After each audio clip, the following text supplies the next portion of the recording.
jueves con Matutino TV Tres Verdades. Entonces hoy estamos a 1 de mayo, a 1 de mayo. Si no lo cambian. Bueno, Digo, entonces, lo cambiaron, ¿eh? En no, otros tiempos, hoy no estuviéramos sentados no, aquí. la celebración se cambió. Sí, Pero el 1 de mayo, el 1 de mayo es el 1 de mayo. sí, pero la festividad Porque la festividad. Entonces, de entender que si tú me vas a reconocer el trabajo, coño, dame ese día para mi casa, que era lo que... Pero como ya no hay sindicato, ya no hay nada.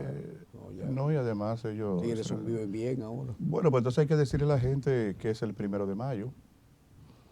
El 1 de mayo es un acontecimiento que marcó la historia del siglo XVIII en todo el mundo a raíz de un movimiento que comenzó en Chicago, allá en Estados Unidos, donde un grupo de trabajadores que a la sazón se encontraban exigiendo reivindicaciones de más comodidad laboral, o sea, más facilidad, menos horas de trabajo, fundamentalmente las menos horas de trabajo y una remuneración más adecuada por la jornada laboral que ellos desarrollaban.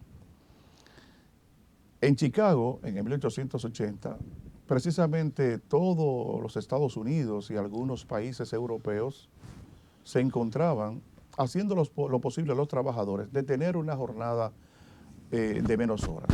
Trabajaban incluso hasta 18 horas al día. No tenían tiempo ni siquiera para compartir con su familia, para comer ni para nada.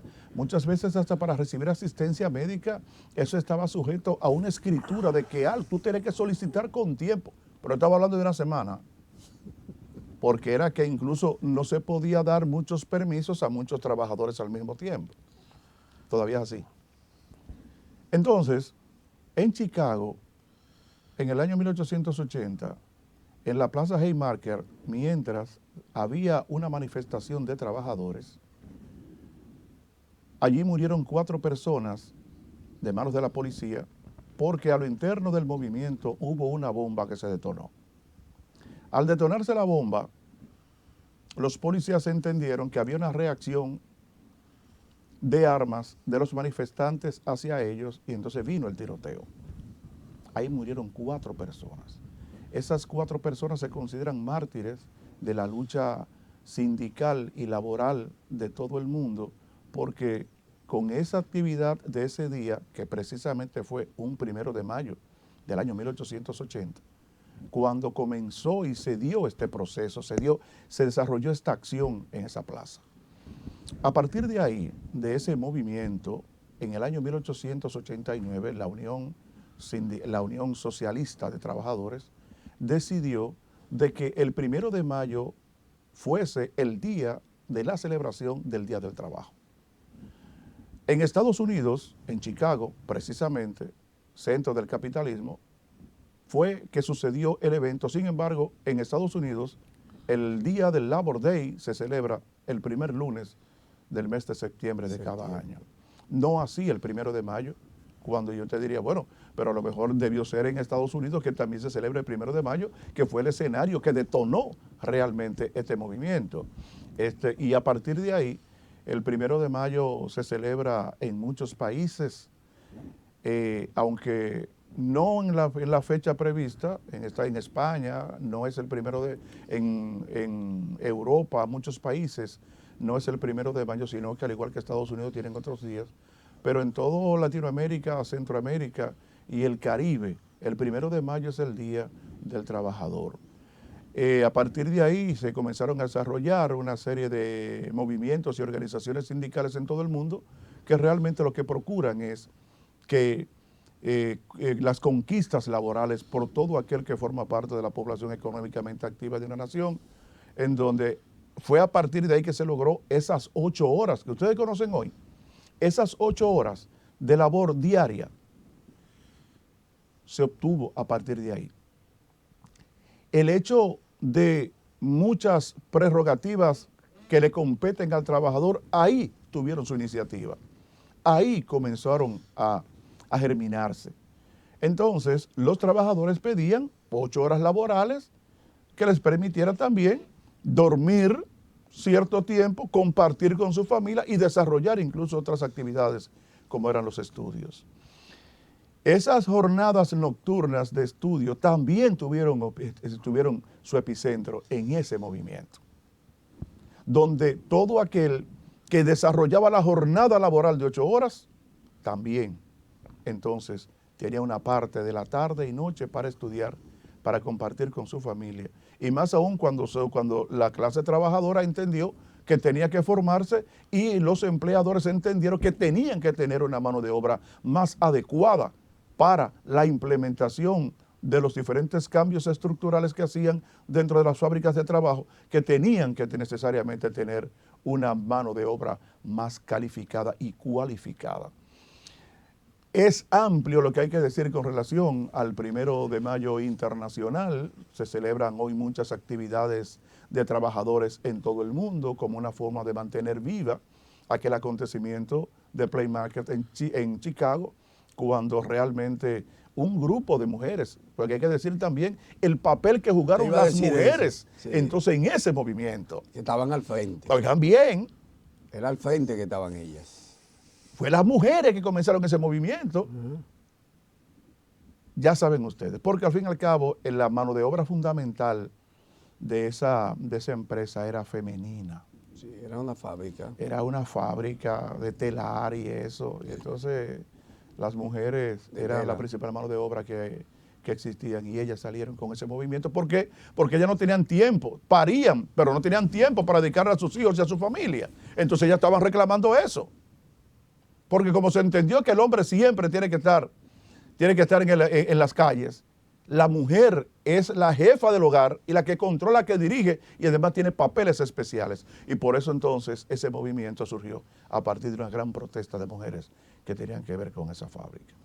Hay otras cosas, pero creo que hasta este momento eso es la parte fundamental de lo que es y el incendio en que murieron muchísimas trabajadoras. Hay producto de ese incendio también que se dice que fue provocado. Fue intencional. Fue intencional con el objetivo de castigar a todos aquellos que estaban encerradas. Y ahí surgió de las que quedaron encerradas. Entonces ahí se produjo ese incendio y hay muchas mártires. Pero en las calles ese fue el inicio y ese incendio donde murieron muchas mujeres dentro del puesto de trabajo. Siempre ha habido violencia contra los trabajadores. Sí, porque el poder... Es que viene de la explotación feudal del señor. Esto viene degenerando, o sea, viene transformándose, tratando de disimular. Voy a poner un ejemplo jurídico. El sistema nuestro es codificado, famoso romano germánico. Pero el sistema que viene del common law, entiéndase, de Inglaterra, que crea el sistema de jurado, es una forma del rey lavarse las manos delante de la población, eligiendo un grupo de los mismos ciudadanos para que ellos impartan justicia. Si se actuó bien o se actuó mal, él como Pilatos no tiene responsabilidad. Fue el mismo pueblo que hizo su justicia. ¿Quién es el common law aquí? El common law aquí. ¿Quién es aquí el common law? El presidente de la República. Y Leonel y Danilo, que son los dueños de la justicia dominicana. Sigue. No, pero déjame profundizar. No, para que estemos claros. No, pero déjame profundizar. No, pues tú fuiste que pusiste el tema. No, pero déjame profundizar. Pues dale. Entonces, oye, ¿cuál es el punto? Es una forma del poder desvincularse, mantenerse, como tú decías ahorita, la figura no se toca. No se toca. Se mantiene incólume. Entonces, el trabajo sucio lo hacen los espirros, por otra parte. Exactamente. Porque esa usted la tenía guardada. Entonces, volviendo a lo anterior, en este sistema, la figura del presidente es una figura que trata de mantenerse incólume, o sea, y pulcra, pero tiene sus esbirros, tiene sus mercenarios de la comunicación, que son los que hacen el trabajo sucio. En este momento tenemos el privilegio de ver que con la declaración espontánea de una haitiana, esa careta de esa primera figura que desempeñaron se caen. Claro. Y que esos elementos ya al unísono demuestran que no hay tal diferencia, que son la misma cosa, el mismo cadáver, como yo he dicho, en diferentes estados de descomposición, pero son el mismo cadáver. Entonces, en República Dominicana, ese agenciarse la justicia y el Congreso en cierta facción Sí, claro. es una garantía de impunidad.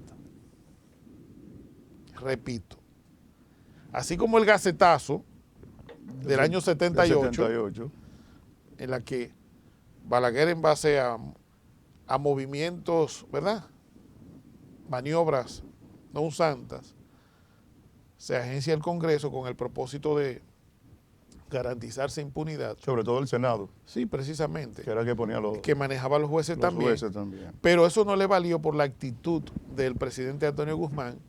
Y cuando él se dio cuenta que, y me excusa la expresión que voy a usar con un hombre tan serio, este loco no se medicaba y lo podía meter preso, ¿qué hizo el doctor Balaguer? Salió huyendo a revisarse los ojos, a hacer qué sé yo qué. O sea, se puso donde el capitán no lo viera, porque él se dio cuenta que el señor tenía lo que los hombres tienen debajo del cinturón, equipo colgante, y que accionaba. Pero ¿qué sucede? Estos caballeros de la nueva ola de la politiquería del 96 para acá, que están divorciados de lo que es la nación dominicana, se han dado cuenta que es un buen negocio y lo han hecho así, lo han multiplicado, porque la corrupción siempre ha existido, pero no al nivel olímpico que existe el día de hoy, donde elementos que, como decía una consigna, llegaron en chancleta y hoy andan en jipeta, exhiben fortunas ofensivas para el pueblo dominicano. Personas que simple y definitivamente no resisten ni siquiera una auditoría visual, y que en un Estado de Derecho estarían presos hasta, como diría mi difunto padre, hasta los mamandos, o sea, los chiquitos de teta estuvieran presos, porque no hay forma de justificar que un elemento que tenía un vehículo básico hoy se destapa que tiene 80 millones de dólares, que tiene qué sé yo qué, que tiene 25 mil, 35 mil millones, y un pueblo que muere por un bajante de un suero de 50, por un medicamento de 100 pesos. Oye, eso sencillamente es un crimen de lesa patria y de lesa humanidad. Pero lo bueno de todo esto, que a la medida que se va degradando este sistema corrupto y partidario, si usted coge este sistema y la degradación que lleva y lo lleva a los modelos que hoy en día son exitosos, se va a dar cuenta que vamos transitando el mismo sentido, donde un día de esto puede aparecer un Milei que diga: yo no soy político, yo soy tal cosa, para diferenciarse.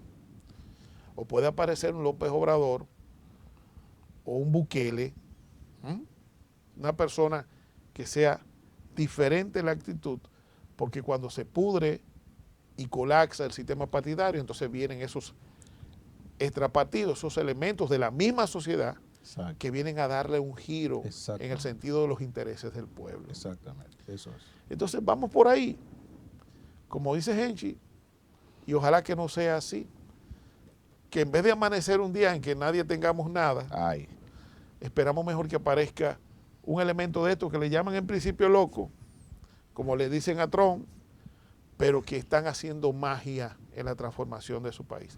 Ese Trump que dicen que está fracasando, en primera instancia, en estos meses, ya ha agenciado a los Estados Unidos 5 mil millones de dólares de beneficio. Y se ha desmontado casi 1 trillón de gastos superfluos y basura, como los de USAID de todo el mundo. Entonces, por un lado deja de gastar y por el otro lado se incorpora, y por el otro lado tiene sobre la mesa un montón de acuerdos arancelarios, porque se pretende pintar al presidente Trump como un loco, pero es un hombre tan coherente que lo que dijo en campaña lo ha llevado a la práctica, como lo ha hecho Milei y como lo hizo también López Obrador y como lo ha hecho Bukele. Ese señor, De eso es que se trata. ese señor, y de eso es que se trata. Y lo mejor del asunto es lo siguiente, señores. La economía norteamericana, aunque parece que no, que es un caos, se está recuperando. Y los aranceles que tenían en contra de esos países, porque Trump ha hecho eso, y léanse el libro del año 88 que él publicó, él pide 100 para que nos transemos en 50. Y eso es lo que está haciendo y le está dando resultados. Mire el ejemplo de República Dominicana, mire el ejemplo de todo. Así. Algún interés tiene el Estado norteamericano que República Dominicana no está cumpliendo. Por eso el 10%. Y esos que tienen mucho, busquen los que tienen un sistema proteccionista en contra de los productos y de las empresas norteamericanas. Así ¿Es cuánto? Lo que es igual no es ventaja. Creo que igual es ventaja. Vamos a la pausa, señores, y volvemos con más de Matutino TV.